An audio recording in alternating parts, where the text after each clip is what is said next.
All right, welcome back to part 5 of the HUSO educational video series on organic chemistry. In this video, we will be talking about more about sterics and also introducing Newman projections to analyze the energetics of sterics. So just as a recap from last time, sterics or steric hindrance is the bulkiness of a molecule, and sterics plays a huge role in determining the chemical and physical properties of molecules in organic chemistry. In this video, we will be talking about Newman projections, which is a way to visualize sterics and the energetics of steric interactions. So just as a brief review from a broad, big picture perspective, in the past, we have done two types of essentially depictions of 3D molecules. So one structure that we've been using to draw 3D molecules is the dashed wedge structure or bond line structure. And that's a good general purpose method for drawing organic molecules to see their three-dimensional structure. However, in one of the previous videos, we also introduced Fischer projections, which are good for determining stereochemistry of molecules. It's just their RNS configuration, and also whether or not there exists a plane of symmetry in the molecule. So if you want some general review and practice, I would recommend that you do this practice here where you determine RNS for all chiral centers in the molecules A, B, and C. If you need some refreshers, go back to one of the previous lectures or videos on these molecules, and that should be some good review. But in this video, we will be adding yet a third tool in our toolbox for visualizing 3D molecules, and that will be Newman projections. So what is a Newman projection? So the best way of thinking about Newman projections is that you're going to look at a molecule from a certain perspective so that you're looking along this bond right here.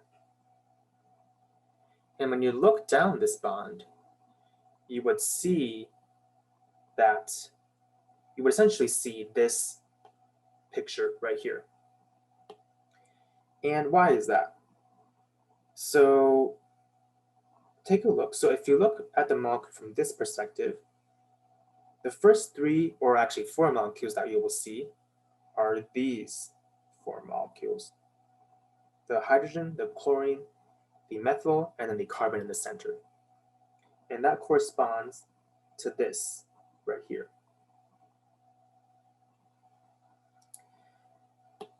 And then we can do the same for the other half of the molecule. So if we look at, so because we're looking down a single line, this group right here corresponds to this group that you're going to see right here.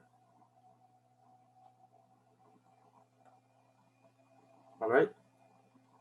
So I've included a supplementary video that will hopefully give you a more or a better picture of why this perspective, when you view the molecule along this axis right here, changes to this, or it rather gives you this image.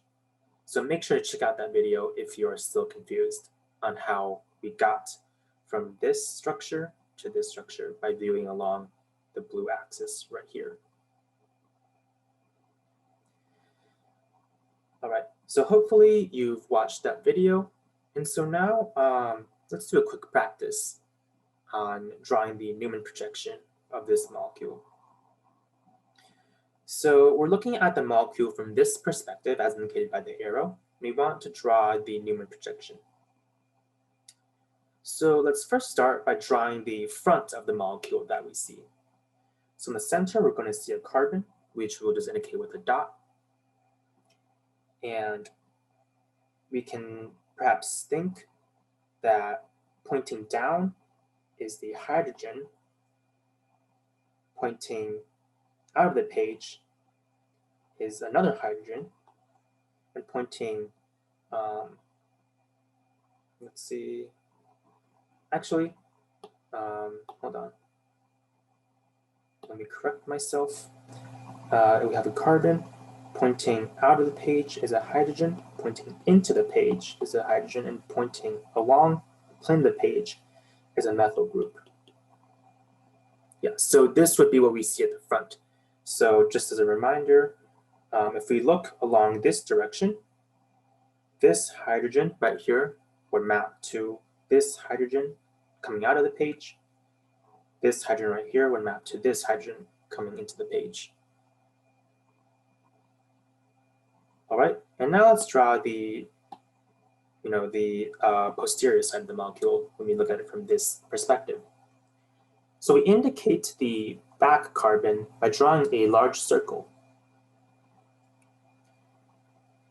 And here we actually run into a little bit of a trouble because it seems like these molecules overlap, because both of these right here are lines, both of these are dashes, and both of these are wedges. So it seems like they're going to overlap, and that's exactly correct.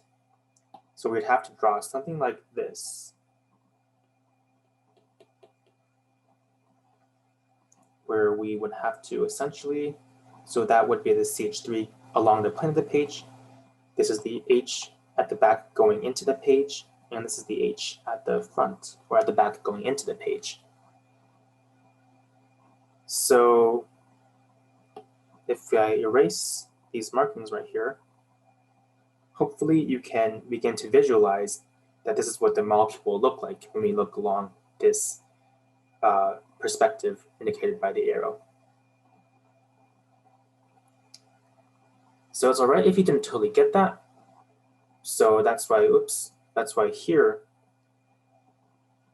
is another tool that you can use to sort of visualize how to go from a Newman projection to a general bond line structure and vice versa.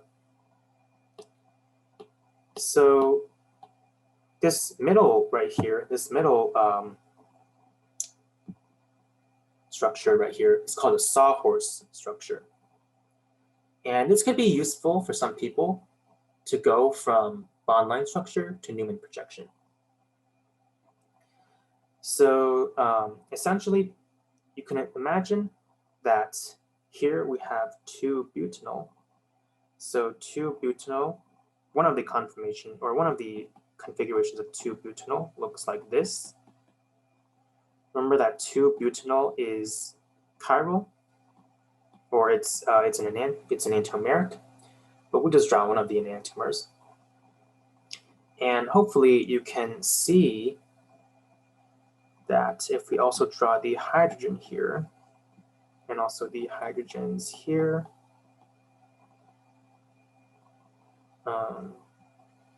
like this,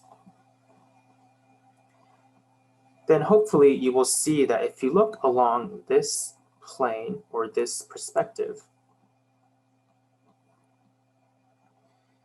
that this corresponds to this right here. So the front of this molecule corresponds to that Sawhorse projection component, and the back end, this corresponds to this component. And so lastly, to fully translate this to a Newman projection, you can imagine your head turning this molecule even more so that you're looking at it head on, and therefore you will see this image right here. So as an exercise, you could do this for the other enantiomer. So draw the bond line structure for this Sawhorse projection and see if it makes sense that you can go from that bond line structure to this structure and to this structure. All right, so now that we know a little bit about how to draw these Newman projections, let's go into a classic example of visualizing the energetics of these conformations. So as we saw a little bit earlier before, that sometimes when we draw these projections, we can have this staggered conformation. So for example, these two conformations are staggered.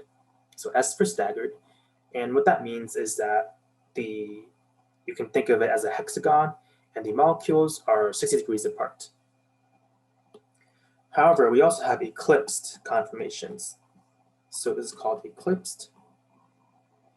And essentially, eclipsed, as you can think of, is when the bottom or the posterior and anterior sides of the molecule are sort of overlapped onto each other. And so this conformation is actually, the leftmost conformation is actually called either totally eclipsed, or we could call it syn paraplanar. This conformation here and the second conformation is called a gauche conformation. And what gauche means is that these two larger groups are close to each other, only 60 degrees apart. The third conformation is just called the eclipse conformation, and the fourth conformation is an anti-conformation, or we could call it anti-paraplanar. And anti you could think of as these two bulkiest CH3 groups being completely opposite from each other. So here's where sterics start coming in. You might think that, oh, so these two groups right here are very close to each other and they're the bulkiest groups. So maybe they want to repel each other, and as a result, this molecule has a very high energy. Whereas in the rightmost conformation, these two groups are directly opposite each other. And so because they're the bulkiest groups, you might think that since they're the furthest apart, this molecule would be the most stable conformation. And you'd be exactly correct. So here's an energy diagram, a classic energy diagram that you will see for butane. And as you can see, energy is along the y-axis, so this is energy. And you can see that this anti-paraplanar conformation is indeed the most stable. It has the lowest energy, whereas the syn paraplanar conformation is the least stable. Along similar lines of reasoning, you can see that eclipsed is second least stable, and then gauche is second most stable, because you might imagine that having an eclipsed conformation causes direct overlap, whereas a gauche conformation doesn't cause direct overlap, but still has some steric repulsion.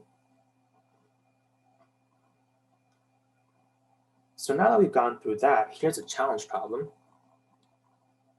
So this is actually the molecule cyclohexane, which is essentially just a 6-carbon ring with hydrogens coming off of it.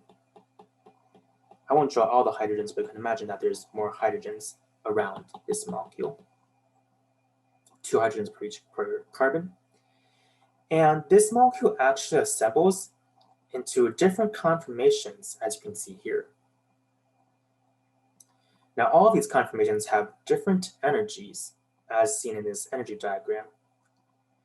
And the problem I want you to think about is, why is this conformation right here, this A conformation, which corresponds to this 1 conformation, why is that so that conformation actually corresponds to this, whereas this other A corresponds to this right here. And I want you to draw a Newman projection for this conformation of cyclohexane. And I want you to use your Newman projection to reason why A is the most stable conformation. And a hint is to view along this axis. So if you view along these pink arrows, use that as your starting point for drawing the Newman projection. So right now, feel free to pause the video for a little bit and take a stab at this problem.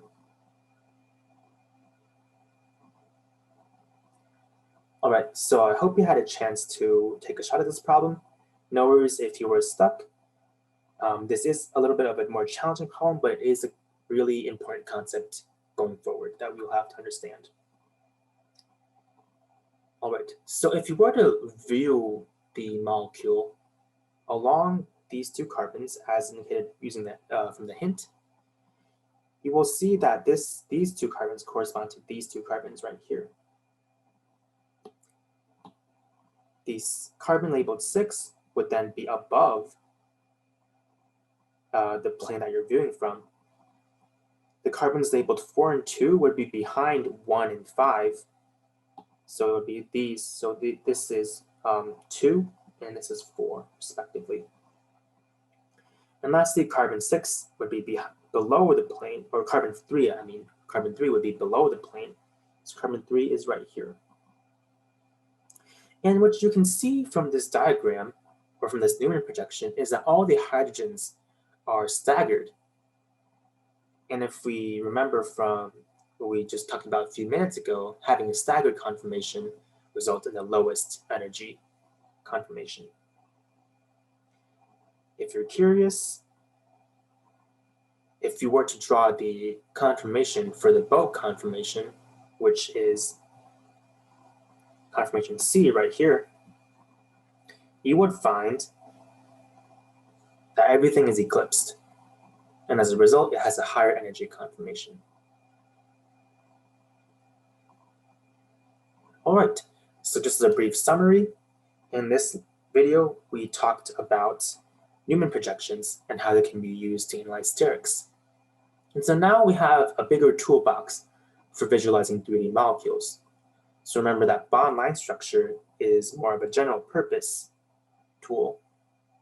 Fisher projections are useful for visualizing RNS molecules and also for looking at planes of symmetry in molecules. And this week we talked about Newman projections, which are useful for visualizing sterics. So that's it for today's video. I will see you for the next video, so stay tuned for that.